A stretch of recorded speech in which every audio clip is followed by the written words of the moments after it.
Hoy comienza el último episodio de Bella Burgartis, el 38º capítulo que dedicamos a esta catedral con motivo de su 8º centenario. El anhelo colectivo de una televisión de la 8 Burgos. Detrás hay un equipo técnico y humano inmenso, con cientos de horas de grabación, de edición, de filmación y documentación. Queremos en este programa resumen que ustedes vean todo lo que hemos hecho a lo largo de los capítulos, cómo hemos visto la SEO con motivo del 8º centenario desde todas las perspectivas posibles. Comienza, desde luego, la visión de lo que eran aquellos inicios, el solar, la catedral románica previa a esta.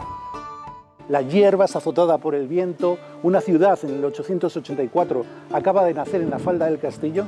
Pues bien, el milagro se produjo y en 1221 se erigió esta catedral. Podemos suponer que la primitiva catedral llegaría más o menos hasta la zona del crucero, hasta la zona en donde actualmente se encuentra el cimborrio, ¿no? Y de ahí se desarrollaría hacia los pies, ¿no? Y sí que es cierto que en los distintos momentos en que se han producido obras, pues han aparecido algunos elementos singulares, no de la primera, sino de la segunda catedral románica, porque esta catedral del obispo Jimeno fue ampliada y remodelada en los años finales del siglo XII, unos 30-40 años antes de que se efectuara el inicio de esta gigantesca fábrica gótica. Aquí se ha reconstruido cómo pensamos los historiadores del arte, los historiadores de la arquitectura, cómo pudo ser la antigua catedral románica. Mucho más pequeña que la catedral gótica, aproximadamente un tercio o un cuarto de la catedral gótica, una estructura muy sencilla, una estructura en principio basilical de tres naves, rematada en tres ábsides de carácter semicircular, ¿no? Aunque en el románico ya se hacía algún arco apuntado, pero de menos elevación y de menos altura, lo que se consigue con esto es crear edificios mucho más altos, que entre la luz a los edificios, o sea, ganar espacio, ganar luz, y entonces un poquito con un tono más místico, un poquito más elevado. Tenemos en esta capilla, curiosamente, un elemento en una esquina curvo. Esta esquina no termina el muro perpendicular al otro muro, sino que podemos ver la forma contorneada, redondeada. Podría ser el husillo que subía a la torre de la primitiva catedral románica. Una vez que conocimos cuáles eran los precedentes de esta catedral gótica, en Bella Burgartis nos vimos absolutamente determinados en que ustedes conocieran cuáles eran las funciones arquitectónicas de cada elemento, por qué los arbotantes soportan las presiones, por qué la bóveda de crucería o el arco apuntado, todos los elementos del gótico claves en que este edificio no se venga abajo como un castillo de naipes. El abad de Duggier de Saint-Denis era un hombre influyente. A comienzos del siglo XII no podía consentir que los reyes fueran enterrados en cualquier iglesia. No podía entender que la belleza material no iluminara también la religiosidad. Por eso, junto con sus ingenieros, junto con los arquitectos, idearon la transformación arquitectónica, un cambio que tuvo una clave, un momento de esplendor, el arco apuntado. Nos encontramos en la puerta del Sacramental. Les presento a la dovela, un elemento clave para formar el arco, en este caso el arco apuntado. Se trata de dos sillares tallados en forma de cuña truncada. Son unas bóvedas que se han desarrollado del románico, de las bóvedas de ariste, son bóvedas de crucería. Están formadas por dos nervios diagonales que atraviesan por la clave y constituida por 4 arcos, 2 arcos formeros y 2 arcos fajones, para descansar todo el peso estructural sobre 4 puntos. En la Catedral de Burgos, aparte de estas bóvedas primeras, que se construyeron con la primera iglesia de la catedral desde 1200 hasta 1260, posteriormente hay otras que son de tercelete y estrelladas. La definición de arbotante es la de un arco de piedra rampante, es decir, que tiene su arranque a diferentes alturas. El arranque es el concepto que conocemos por el momento en el que el arco comienza la curva. En Burgos existen 18 arbotantes y todos son dobles, todos están también a la misma altura.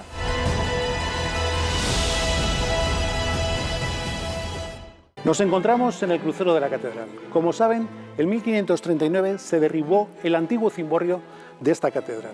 A partir de ahí, a los nuevos arquitectos les encargaron la consecución de esta maravillosa obra que tenemos sobre nuestras cabezas. Para ello, utilizaron 4 columnas, 4 arcos torales sobre los que se sustenta esa bóveda estrellada. El arco toral, como tal, tiene una fortaleza absoluta por su traza octagonal.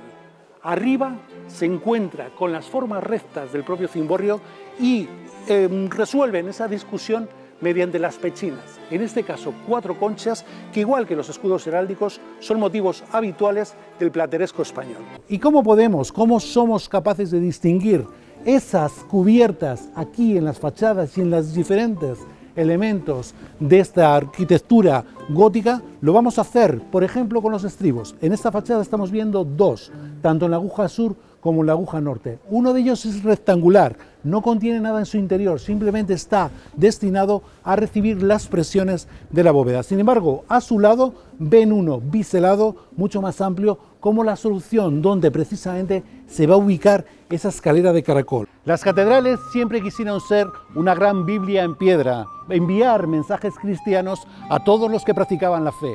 Y así en nuestro programa vimos toda la estatuaria, todos los mensajes, la iconografía en sus pórticos, en los vidrios, en cada uno de los componentes de esta catedral. Algunas de aquellas enseñanzas fueron representadas en la iconografía de la puerta del Sermental. Podemos ver la geometría con el maestro con un compás roto y su alumno, que sí sostiene el compás. La música, la medicina y la gramática. Pues hablamos mucho de la piedra, de la importancia de la piedra, pero también en la construcción es muy importante la madera. Los auténticos bosques de madera que hacían que se construyeran andamios, que se construyeran cimbras, que se pudieran subir las piedras a través de poleas, ¿no? Andamios por dentro, pero también andamios por fuera para subir las piedras y poder subir las estatuas, ¿no? Estatuas que normalmente se labraban en la parte baja y que se le subían y se colocaban una vez ya rematados los nichos en los cuales se iban a ubicar, ¿no? Con una iconografía verdaderamente interesante, ¿no? En donde se trató en el exterior de unir la santidad local con la santidad universal. Son los óculos de las puertas menores de la fachada de Santa María. Se encuentran descontextualizados de su lugar original y son de finales del siglo XIII y principios del siglo XIV. Representan a 2 escenas, 2 personajes, un santo obispo y el arcángel San Rafael. El santo obispo, bueno, tendría la misma iconografía y significado que el obispo que preside el sostén del Sarmental, y la imagen de San Rafael es curiosa porque es que es uno de los arcángeles que tiene un significado más completo en cuanto a las vidrieras. Hemos visto la formidable estructura artística de esta puerta de coronería, también su mensaje catequético. El famoso sátiro Pan. Estamos aquí ante un demonio del siglo XVI, pero que sigue las características de la Edad Media, en concreto de la Baja Edad Media. En el núcleo del cimborrio burgalés, bajo la estrella de doble estructura, la bóveda calada que tejieron, que urdieron los arquitectos burgaleses. Es una decoración interior que mezcla elementos como este pináculo renacentista con elementos del gótico flamígero en la tracería de sus ventanas y, por supuesto, en los símbolos propios del plateresco español. Otro de los aspectos que más hemos cuidado en el programa es que ustedes conocieran el pálpito de los personajes que contribuyeron a hacer esta catedral. Así, gracias a la Asociación de Recreadores Históricos, hemos tenido reyes, reinas, nobles, obispos, personajes del pueblo llano, todos aquellos que contribuyeron a hacer más grande este aseo.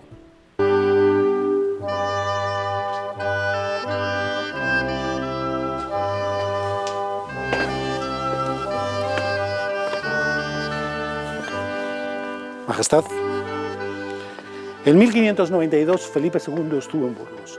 Era denominado el monarca dueño del mundo. En su reino no se ponía el sol. Podemos siempre imaginar a la reina doña Berenguela vigilando las obras. Doncella, que los mancebos busquen al maestro de obra Joan en Champaña. Han avanzado 7 pies de Burgos por el pórtico sur, pero es necesario que vengan más yuntas de bueyes con piedra de Ontoia. Que los palafarneos pongan mi yeguada al servicio de los maestros. Como tenemos de uso y de costumbre de nos juntar en regimiento para entender de las cosas tocantes y concernientes al servicio de Dios nuestro Señor y de su Majestad en la ciudad de Burgos. Dar fe, quiero ante vuestras mercedes, del comienzo del concejo en esta capilla de Santa Catalina. Mi nombre es Rodrigo Díaz, me llaman el Cid y deseo saber dónde estoy.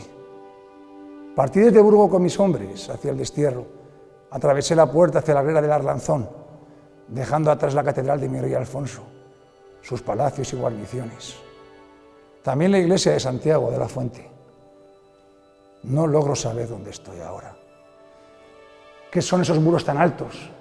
Esa sucesión de altares a mi Dios y esa luz que lo invade todo. Maestro Sorolla, me han dicho que estaba aquí. ¿Ha venido a unirse a los fastos del 8º centenario?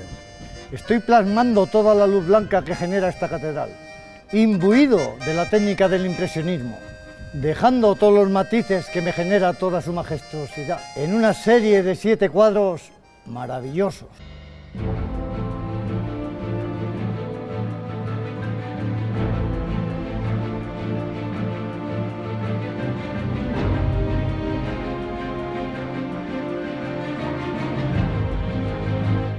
Finis corona topus. El final corona la obra. Por supuesto, teníamos que contarles todas y cada una de las capillas que sirven para el culto cristiano en esta catedral, explicárselas arquitectónicamente y también las múltiples obras de arte que atesoran en su interior.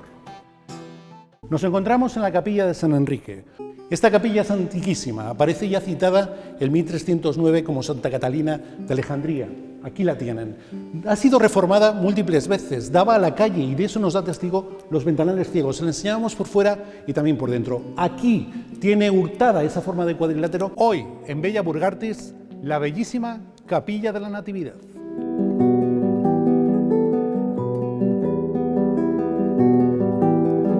Lo primero que llama la atención en esta capilla es la bóveda, de claro estilo manierista, obra de Domingo de Berriz. Encontramos una luz cenital que se proyecta desde la linterna exterior. Pues estamos ya en la capilla de las reliquias, casi podemos evocar ese momento familiar de aquel niño con su tío, de espaldas a lo que eran los feligreses, y lo que pretendemos ahora es que nos la cuentes artísticamente. Una capilla muy transformada, pero que te dejo que nos hagas la introducción y el desarrollo de la misma.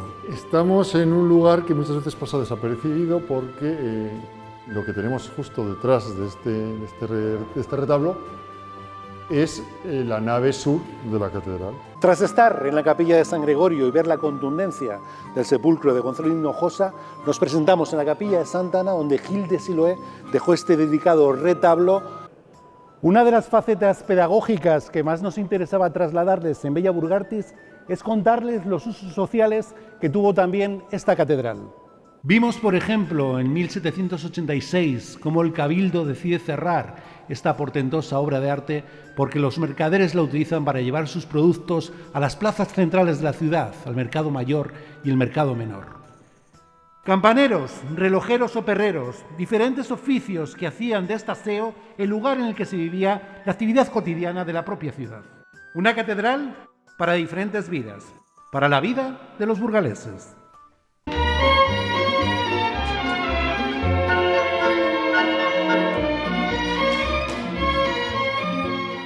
Hola, ¿quién eres?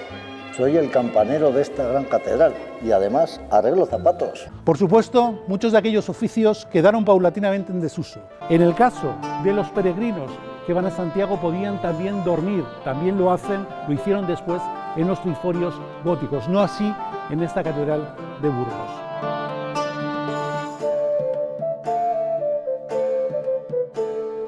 También con usos como la que tenían los artesanos del cuero.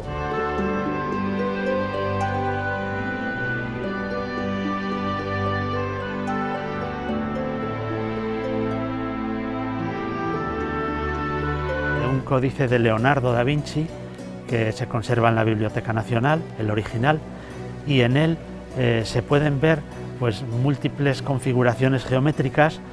Señor, señor, los regidores le esperan en Santa Catalina. Ya se han reunido todas las collaciones y solo falta usted. Gracias, vamos. La boea, bon home, la boea. Carácter medieval.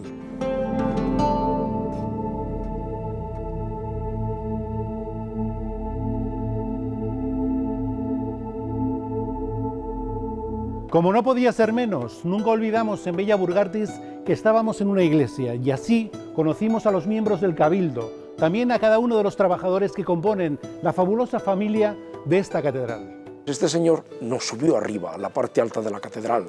Es un recuerdo que tengo en la mente. El tema de los órganos es muy complejo porque intervienen muchos profesionales.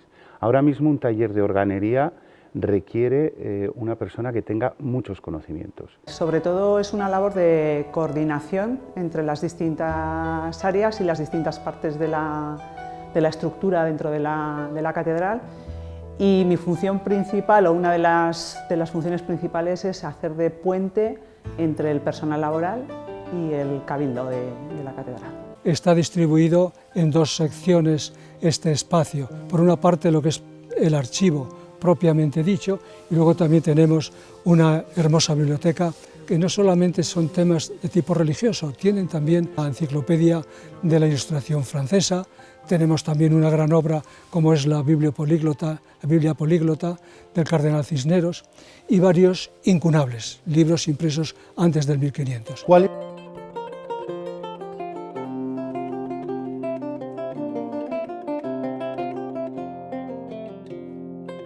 Los que somos creyentes pues descubrimos manifestado en todas esas esculturas, en toda la iconografía y en todas las formas incluso arquitectónicas, pues algo relacionado con el mensaje de la fe. Tejados tenemos pues más de 8.000 metros cuadrados de tejados, se dice pronto, ¿eh?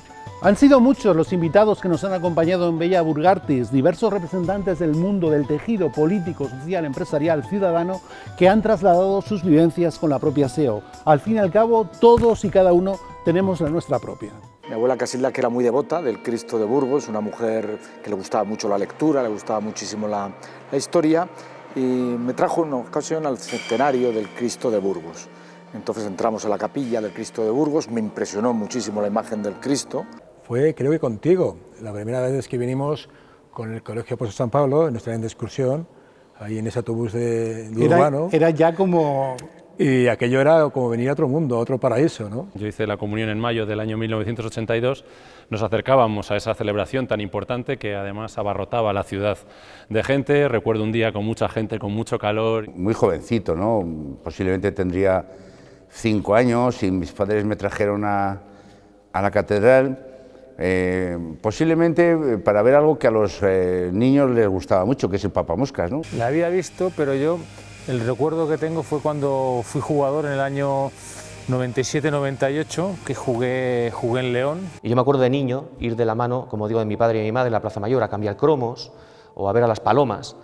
Y entrando en la catedral nunca se me olvidará de niño la imagen del papamoscas. Después de haber cantado tantas veces en tantos sitios, en tantos países, pues acerca de las agujas de nuestra catedral, pues por fin estar aquí y verlas de cerca, poder tocarlas, pues estamos disfrutando muchísimo. Recuerdo a los sacristanes, al famoso Julián. Con esa voz afónica de pasen, atiplada. La capilla del condestable. Hemos hablado de él en Bella Burgartis. Que hablaba con mucha pasión de la catedral, que la conocía muy bien, lógicamente, porque era sacristán de ella. La catedral de Burgos es muy conocida fuera, muy conocida, ha sido siempre. Yo recuerdo que, aparte de verla en todos los libros de historia, cuando se habla de la palabra catedral, automáticamente nos viene a la cabeza la de Burgos. A mí me gusta, las veces que tengo la oportunidad de leer libros de historia, en este caso sobre la catedral de Burgos, pues también me gusta. La primera vez fue para ver el papamoscas de la mano de mis padres, entonces era como un icono infantil en el que aprovechabas los domingos por la tarde para que te trajeran a ver ese autómata tan, en el fondo, tan tenebroso, ¿no? Igual no es una gran noticia, pero yo creo, a veces lo pienso, que teniendo en cuenta la catedral cómo está construida y que gracias, por ejemplo, a este programa Bella Burgartis se han podido ver rincones donde no se puede acceder habitualmente y uno se da cuenta de que toda la catedral, incluso los lugares que no se ven a simple vista, están pensadas para que se vea desde arriba, ¿no? Yo nací en el Hospital de San Juan de Dios, aquí a 500 metros. A los 2 días me trajeron a vivir a la Plaza del Rey San Fernando. Mi catedral, y muy orgulloso de mi catedral, que para mí es una de las grandes catedrales del mundo.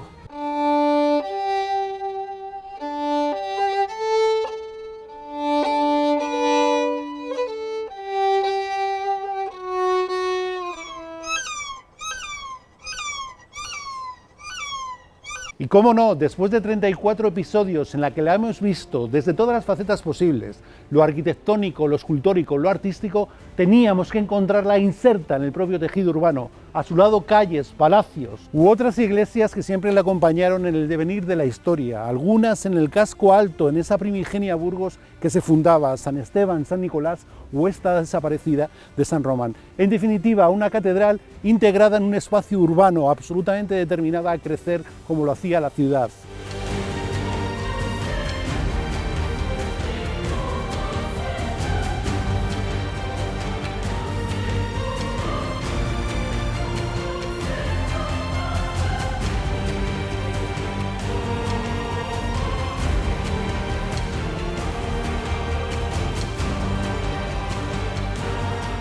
Estamos terminando Villa Burgartis y volvemos al comienzo, a esta plaza hoy llamada como la propia Catedral de Santa María. Podemos sentir el ulular de las hierbas de aquella campiña en la fundación de la ciudad en el 884, la majestuosidad del aseo, sentir la inspiración del tiempo su transcurrir, ese que la llevó a estar compuesta por múltiples estilos. Es la realidad del esfuerzo colectivo de un pueblo, la idea de un obispo impregnado del estilo gótico después de múltiples viajes académicos por Europa. Podemos escuchar y evocar el sonido de las reuniones regias en los palacios donde se pergeñaba el patrocinio, la consecución del milagro.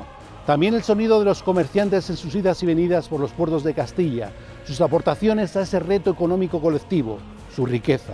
La del pueblo que se movió, en definitiva, a través del tiempo en esta plaza hasta transformar una idea en arte en piedra.